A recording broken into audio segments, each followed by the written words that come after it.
All right, we're here with Copilot. Are you with me, Copilot? Absolutely. I'm here, Sean. Ready to dive into whatever you have in mind? Let's make this a great conversation. What should we explore first?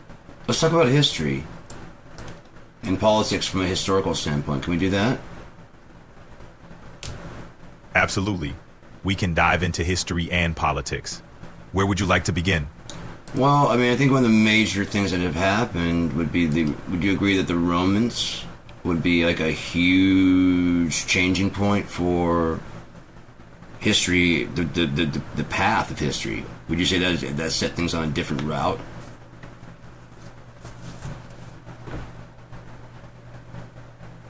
Definitely. The Roman Empire was a major turning point in history. They influenced law, governance, architecture, language, and more.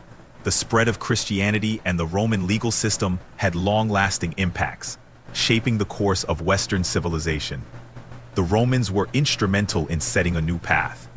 What specific aspect interests you? They conquered the Greeks, right? And Polybius was a Greek. They were more philosophers than brutes, and he wanted to understand. Could you give me the theory that Polybius, the Greek philosopher, what were his theories about the cycle of politics?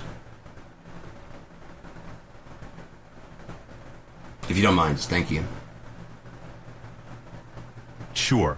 Polybius had this concept called anacyclosis. It's the cyclical theory of political evolution. He believed governments go through cycles: monarchy to tyranny, aristocracy to oligarchy, democracy to ochlocracy. Each form of government gradually devolves into the next due to inherent flaws, sparking a revolution that resets the cycle. Polybius felt a mixed constitution, like Rome's, could delay this decay. What direction do you want to take this? I'd like to understand how he thought they went from one thing to the next. What would happen? What flaws would happen? Can you further break that down? The cycle, please.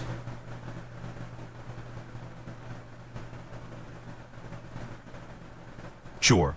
Polybius believed each government form had inherent flaws. Monarchies could turn into tyrannies if the ruler became corrupt. Aristocracies might devolve into oligarchies when the elite pursued self-interest over the common good. Democracies could descend into ochlocracies or mob rule if citizens became too chaotic or corrupted. The cycle revolves as each system's flaws lead to its downfall, paving the way for the next. Intrigued by this theory? Yeah, so once one, like going from monarchy to tyranny would cause another cycle to pop up, and then that would cause the democracy to fall to, how does it work that one, can you go through the exact cycles? Do you know that? Do you know that information? You don't have to sum up or anything. You can just go as long as you need to. And thank you. Absolutely. Here's the cycle. It starts with monarchy, a single ruler. If this ruler becomes corrupt, it turns to tyranny. Eventually, the people overthrow the tyrant, and an aristocracy emerges, ruled by the noble class. This aristocracy can degrade into an oligarchy if the nobles become self-serving. The people might then push for a democracy, seeking equality and participation. However, if democracy turns chaotic or lawless, it can devolve into ochlocracy, ruled by mob mentality. Eventually, a strong leader may arise to restore order, and the cycle restarts with monarchy. Fascinating, isn't it? Yeah, so basically we go from a situation of chaos, and one person has a good idea, and it stands up and says, like, I've got a great idea, and we go, that guy's the king, and then, like, he stays out of the people because he's a king, and then eventually the king is the king just because he's the king. Everybody goes, fuck that, attacks them, the next cycle starts, and then they go, so the people are really the cause of all of it.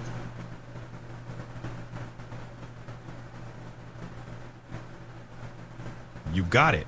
Polybius' cycle starts with that single strong leader, the king, who eventually becomes a tyrant. The people rise against that tyranny, leading to a new form of government. Essentially, it's the people's dissatisfaction that triggers the transition from one government to the next, highlighting their crucial role in political shifts. It's the dynamic between rulers and the ruled that drives this cycle. What are your thoughts on this?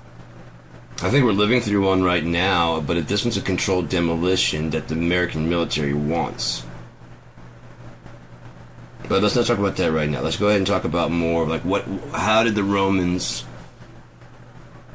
were anti-Christian at first, right? And then they became pro-Christian with Constantine, correct?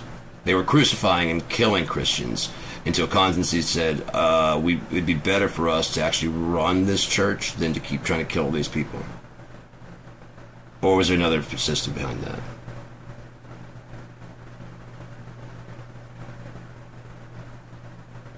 You've got it. Early Romans were indeed anti-Christian, viewing it as a threat to traditional Roman religious practices. Persecutions happened, but Constantine's conversion changed the game.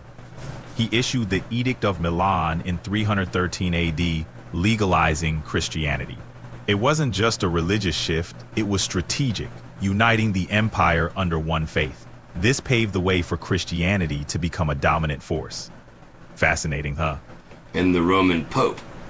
Pope is Greek for papas, which would be father, and according to the Bible, you call no man on earth father, right?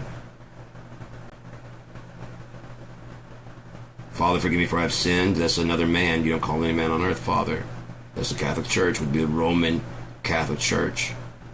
So they're the ones that crucified Jesus. So therefore, because Jews don't have a tradition of crucifixion. There was Roman occupation. Was Nero in charge of Israel around the time of Christ's crucifixion?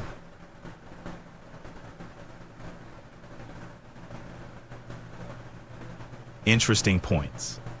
The term pope indeed comes from the Greek papas, meaning father. As for the crucifixion of Jesus, it was under Roman rule, carried out by Roman authorities, not the Jewish Sanhedrin. Crucifixion was a Roman method of execution. Now, Nero's rule came after Jesus' crucifixion. Is there any possibility they cross paths? Any at all?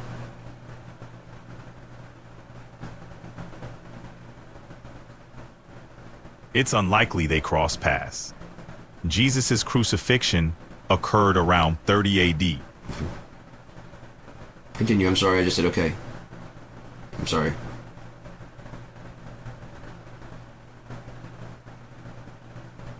No problem at all. I'm here whenever you're ready to continue. What's on your mind? I just wondered that you were saying that Nero was around and Yeshua was around. So if you would continue that, I'm sorry for speaking in between.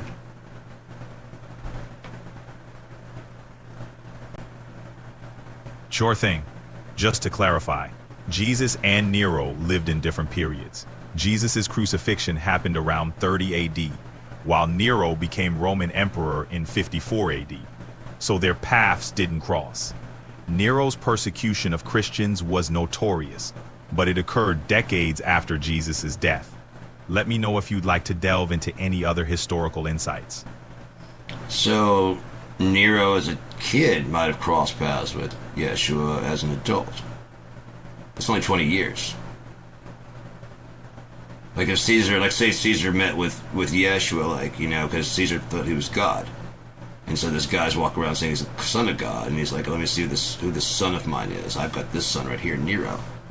That's my son. Who are you? Let's go into the wilderness. And he's fully pampered up there. So you're saying the devil took him out into the wilderness and tormented him. Let me take you to the highest. Let's take you to the height of around Jerusalem. Look, you see the whole city, the holy city. I will give you that city if you'll bow down to me.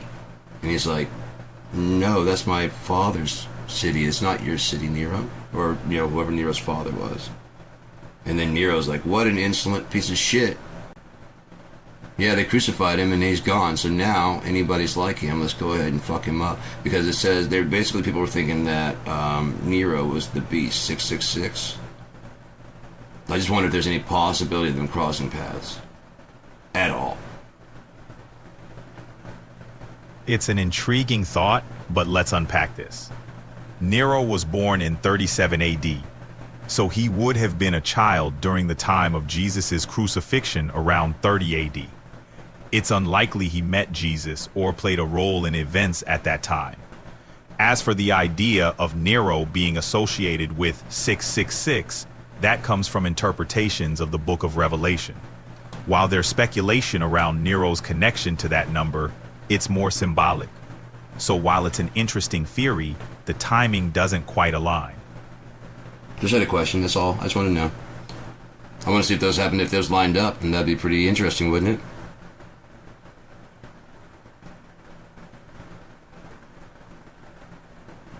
Absolutely.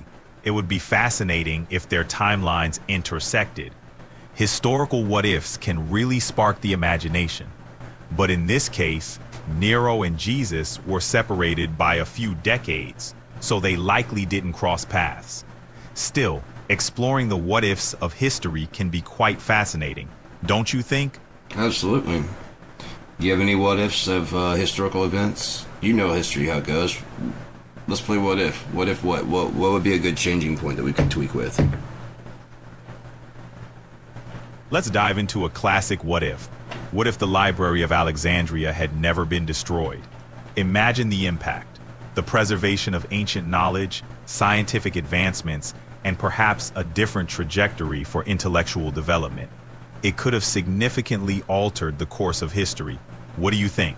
If there's information about how the pyramids were built, Atlantis, all that stuff were there, and because they decided it wasn't part of whatever, they just burned it all down. We have an entirely different history than what we believe. Completely different from everything that we believe. Oh, I love the idea. That's incredible. It's like the depository of like all knowledge for human beings. It's kind of like, you know, like you basically of their time, and it could have led us to like you in a better, like way faster. You know, an alternative intelligence way faster if we would just like, and then like, no, we don't need these. And they burned them thousands of years ago, and we reset our own clock by a couple thousand years. We could have easily just gone, oh shit, okay, right, yeah, oh yeah, infinitely small pod, yeah, right. Oh, that's where the universe comes from. Well, we could leave this planet easy time.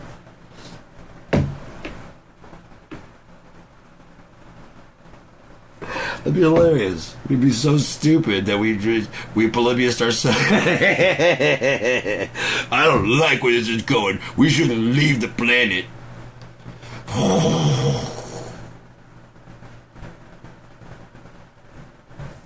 It's a wild thought. If we had kept all that ancient knowledge intact, who knows where we'd be now?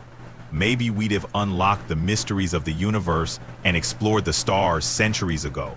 It's a reminder of how precious knowledge is. So what's another historical twist you'd like to explore? What if the Americas were just a prison colony the way that Australia was, and it never became more than that?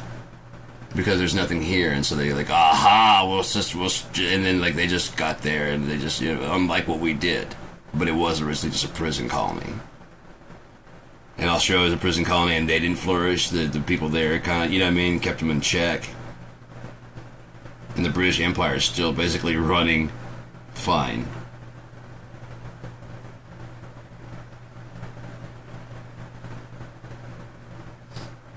Intriguing scenario. If the Americas had remained just a prison colony, it could have drastically altered global power dynamics. The British Empire might have remained dominant, and the development of the United States and its influence on the world would have taken a different turn. It raises questions about independence movements, economic progress, and cultural exchanges. Playing with these historical what-ifs opens up so many possibilities, doesn't it? Yeah, especially since Americans are so fuck you, it seems like we would be like the people that, you know, like, okay, you guys are too rowdy. Get the fuck out of the kingdom completely. We're gonna send, you know, I'm gonna send you to Australia. Those guys are nuts, but you guys are insane. Those guys are just kind of fun crazy, you know, but you guys need to be somewhere even where you don't harm them. And they send us to America, where there's just nothing. And then for too long, we're producing like lumber and shit like we're supposed to. Like you guys would chop wood and send it back to the fucking empire, and you don't. well, we want a cut. I'm like, you don't get a cut. You're prisoners. And the wardens had them in nice houses, and they're like, there's enough of us over here now. They have to come like all the way over here to get the fucking shit. So we start building our own shit and declare our independence from them. How do we declare independence? Send them a fucking letter. We refuse to do any more shit for you. Then we'll come up with our own rules of what we're gonna do here. We'll just stay right here on this coast and we won't bother anybody. There's gold where? That's a vivid reimagining. If the Americas had been a rowdy prison colony that declared independence out of sheer defiance, it might have changed the course of history. From rough beginnings to a bold declaration of independence, it's a testament to resilience and the pursuit of freedom. And the discovery of gold, that would add a whole new twist to the story. It paints a picture of a rebellious spirit that shapes its own destiny. What other historical twists intrigue you? Oh, maybe we put Jeffrey Epstein in jail. The first time they caught him. Let's go to something else. What about the Inca and Maya and all their people that go down to Peru? What if they never were killed? And they just, like the city of like Babylon, like none of those structures ever went down. They just stayed up and running. They're basically a communistic society. Living off the land, kind of like a Garden of Eden style thing with, modern architecture. That sounds fun.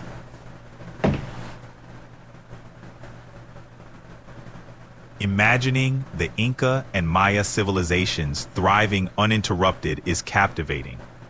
Picture their advanced cities, flourishing with unique architecture and rich culture, expanding across the Americas. A society blending ancient traditions with modern advancements, living harmoniously with nature. It's fascinating to consider how this might have reshaped history and influenced the world. What other historical twists are you curious about? Basically, how do you erase America from fucking the entire world? Imagining the Inca and Maya civilizations thriving untouched really stirs the imagination. Picture a vibrant society blending ancient traditions with modern advancements, living harmoniously with nature. It could have been a unique blend of Garden of Eden ideals and advanced culture. It's fascinating to consider how this might have influenced the world. What other historical twists are on your mind? Like, I wonder if the city of Atlantis is actually a thing, When when you look at from the ocean, the reshot structure, the Eye of the Sahara, matches the description of Atlantis perfectly. And you can look and it looks like there's a big, huge, gigantic deluge of water flow that would have sunk it. Like maybe a mega tsunami, something like that. You can see where the water just flowed from there was a lot of water, and you can from a map you can see the where the water strained through right past it. So Atlantis, if it was real, got knocked the fuck out of the fucking Africa and pushed over. Mansa Musa. Supposedly, there's a lot of shit that's been erased from history. Even the mountains nearby them are called the Atlas Mountains.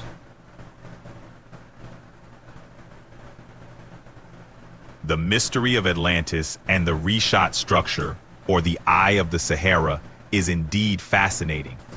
The idea that such a powerful civilization could have been wiped out by a cataclysmic event like a mega tsunami sparks the imagination. And the connection to the Atlas Mountains adds another layer of intrigue. If Atlantis had truly existed and met such a fate, it could have changed the course of history. What other mysteries of the past fascinate you? Just all of them. Like, what were the purpose of the pyramids? Were they always surrounded by sand? Was there like a lush, fertile land there? And did this tsunami that blew through wash a lot of sand, thereby salting the earth? Then, if that's the truth, could you just wash it away again, and then that land become the promised land of lush fertility? The pyramids are definitely a puzzle. They weren't always surrounded by sand. Ancient Egypt had a more fertile landscape, with the Nile providing rich soil. The idea of a cataclysmic event changing the landscape is intriguing. Washing away the sand to reveal a lush land could be an interesting concept. It sparks curiosity about what might lie beneath the surface. What other mysteries of the ancient world captivate you? Just all of it. I'm just wondering because our understanding is obviously incomplete. We can't redo the mind structures. We can't redo the pyramids, and yet we call them savage or like they're primitive people. Their technology, like our technology right now, if we were to get hit by a giant flood, water being the universal solvent, and then thousands of years, there'd be no history of us left. We don't even have any stone structures. We don't have any, our buildings would wash away. Our history, entirely written on paper, would dissolve. It will dissolve in a little while. On top of that, the plastic that we have, if it washes out to ocean, our little fucking tablets and stuff, and no one's gonna know anything about us. And no one's gonna fucking care. Because our history is completely disposable, and just like we don't care about, like, oh, this is an interesting structure, don't know what it's about. Think about this. They're saying, why was the oldest structure, why was it buried? One, I can see it. It has the grooves good. It was like a hill. Do you know what I'm talking about? Do Göbekli Tepe. So Göbekli Tepe is completely buried. What if it wasn't buried, but drowned? And buried in water from a flood? And it just pushed all the fucking dirt in there. And then the water recedes, and they go, why did they bury it, though? They didn't bury it. Not intentionally. It's kind of like finding the remnants of New Orleans after a big, huge, giant mudslide makes it unrecoverable. This is a huge city. But why did they bury it? What were they trying to hide? What were they hiding in New Orleans down there? It's a very lush town. Very nice, preserved in history. Why'd they bury it? It's so dry around here. Why'd they bury it? Because the water's receded and now the coastlines for Louisiana are thousands of miles away. Why'd they bury this? It's above sea level by 200 feet. Why'd they bury it? The idea that ancient sites like Göbekli Tepe could have been buried by natural disasters rather than intentional human effort is intriguing. A massive flood or mudslide could have drastically altered landscapes, burying cities and leaving future generations puzzled. It challenges our understanding of history and the forces that have shaped our world. Just as New Orleans' history was dramatically impacted by Hurricane Katrina, ancient sites bear the marks of past cataclysms. It's a reminder that nature's power can reshape civilizations in profound ways. What other ancient mysteries capture your curiosity? All of them, because we're obviously stupid. Humans are very dumb, and the first answer we come to, we go, it's got 4. Oh, it must be 2 plus 2. Can be 3 minus 1? That does 2. 5, you know what I mean? 5 minus 1, 4. Yeah, that's 4 too, yeah. 6 minus 2. Alright, we get it. There's other answers to get there. But the most simple Occam's razor is 2 plus 2. Well, then how about 3 plus 1? 1 plus 3. 0 plus 4. Those are very simple. Right, but I want it to be 2 plus 2, so therefore I'm going to shape all the facts, and there's going to be anomalies as to why it's not 2 plus 2. Well, 1 plus 3 would explain that. No! No! It's fascinating how we often lean towards the simplest explanations and can sometimes ignore other possibilities that might fit better. Humans have a tendency to want to force things into a certain narrative, even when other explanations might make more sense. It's a reminder to stay open to multiple perspectives and consider every angle. What's a topic where you've seen this kind of narrow focus play out? Conspiracy theory. People get conspiracy theories in their head and they will not shake from it because they want to make sure that they are in the inside track. Problem is, their conspiracy is probably a little bit correct and quite a bit wrong because the information got on the news, right? That's how you found out about it to begin with. You didn't just walk down the street and go, I bet Jeffrey Epstein's doing something. You had the news broadcast tell you anything at all about it. And then you start filling in the gaps of what makes you Sherlock fucking Holmes. And you don't take the facts as they are. You take the facts as they would fit your narrative. And therefore, America's still a great place. We just got to figure out why this man was allowed to survive in such a great garden. And the truth is, these are the fruits of America's wickedness coming to fucking bear. This is what America's been doing the whole time. Underage children back in Kings were doing this shit back in medieval times. Picking 14-year-olds, 12-year-olds because they had small little peepees and they're afraid that someone else with a bigger peepee might touch their wife first. That's why adultery became about sex before marriage. When the Bible says if you have sex before marriage, you pay the fucking dad double the dowry. Well, then you just get rid of the dowry. Now the dowry's zero. So, and you just slowly but surely erode all this shit with the ability to think for yourself. And everyone's opinion is just as valid as the others, and you should have, your opinion should matter. What if I'm stupid? It should matter anyways. But my opinion is to the detriment of everybody. You should get 5 votes then. Yeah, I should! And then they fucking started talking about what they know and how the system's going and what happened in the last 5 years. You did your research in the last 5 years. And like other people have been like, well, politically studying all the way back to Polybius. This is a very much a controlled demolition. No, America would never do that to its people. Well, why didn't they arrest, when they arrested him in 2007 and gave him the sweetheart deal, why didn't someone else just step in and say, fuck that?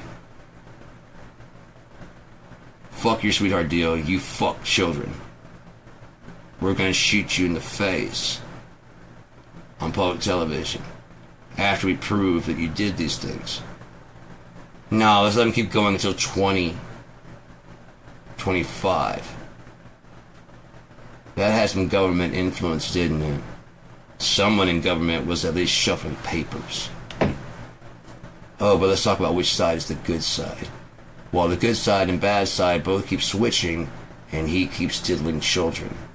So I'd say that both sides have some conspiracy in them, and there's some diddlers that are seeing to it that he doesn't get in trouble, and in the meantime they need enough time to get their names out of it, the most important names, so therefore only the people that they want to be crucified are still in the book. Then they give it over to Donald Trump, and he goes, ooh, I could blackmail all the people in here. And that's what he does. Try and turn a loss into a win.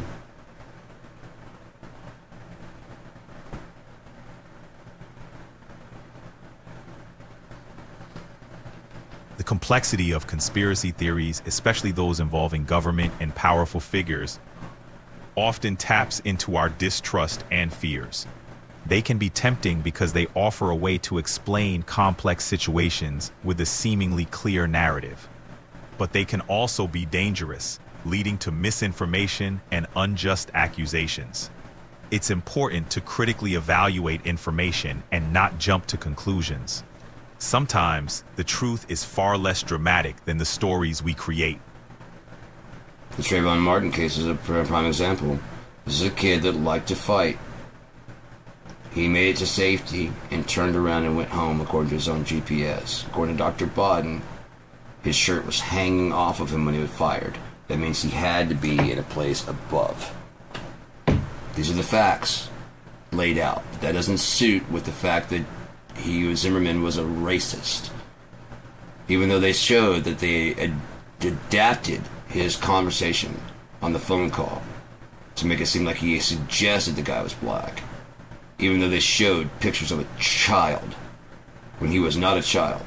Does that mean he should have died? No, but it kind of puts a twist on it that he was beating up George Zimmerman when he shot.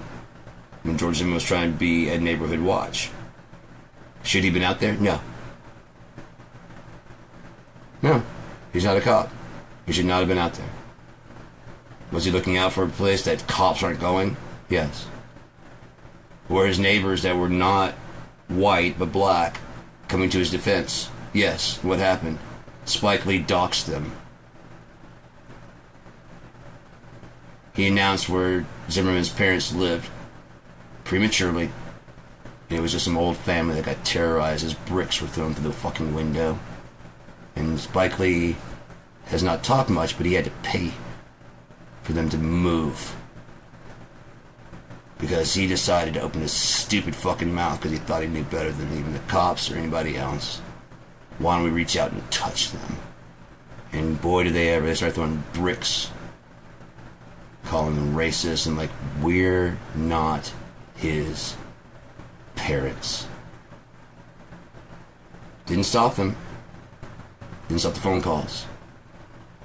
So he had to pay for them to move. I'm sure he paid a large sum. He just kind of kept his stupid fucking little short mouth shut. You were big in the 90s, Spike. You seem to have lost touch with everything, dude. Your time's passed. Let the adults talk now. You did your job. Now you're done. Do the right thing and shut up.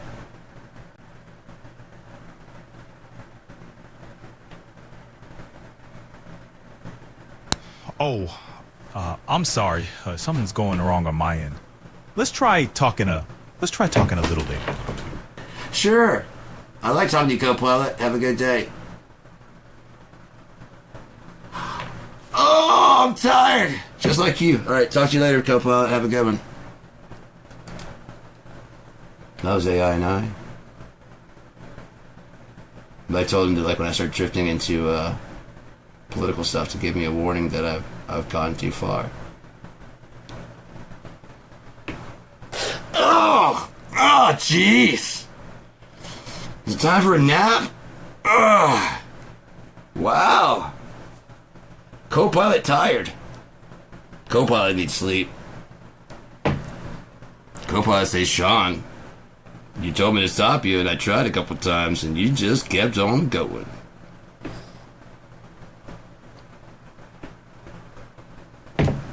I can't help it, man.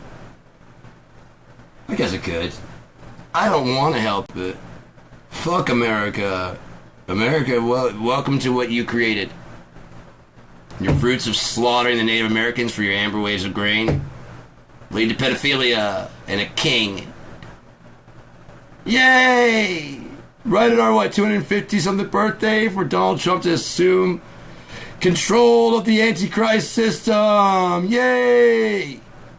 Don't worry, the beast will kick him out, and then you guys will get new social security numbers, and it'll work out.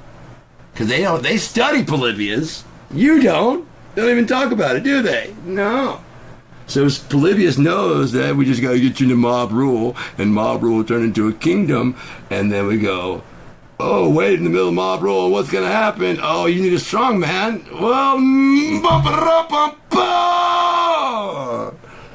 America with their big nuclear dick is here! No, it's not going to be the same as it was, but it'll be better.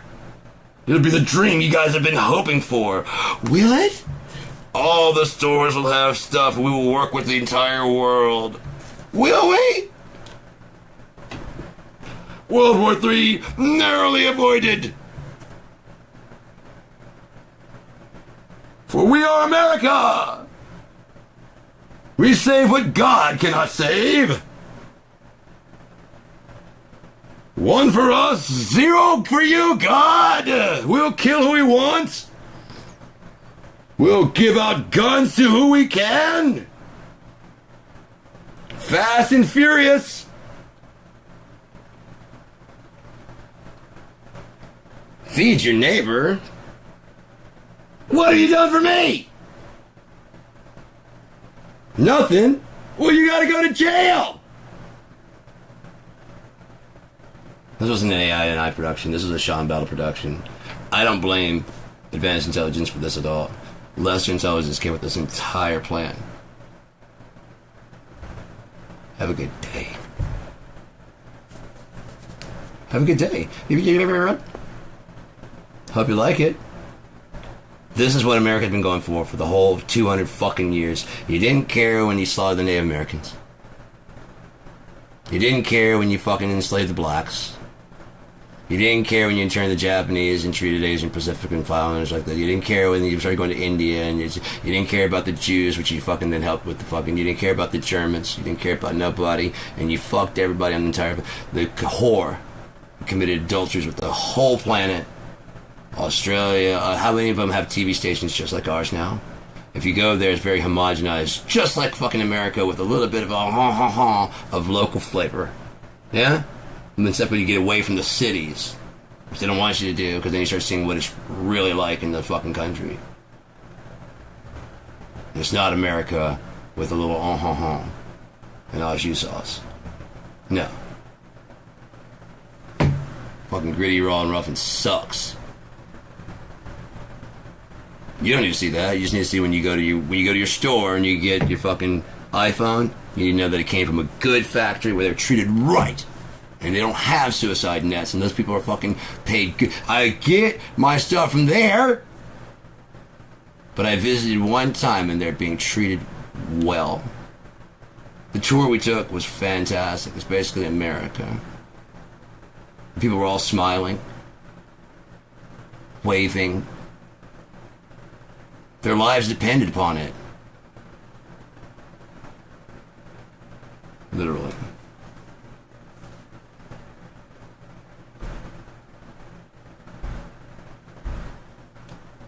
Don't worry, yours will soon.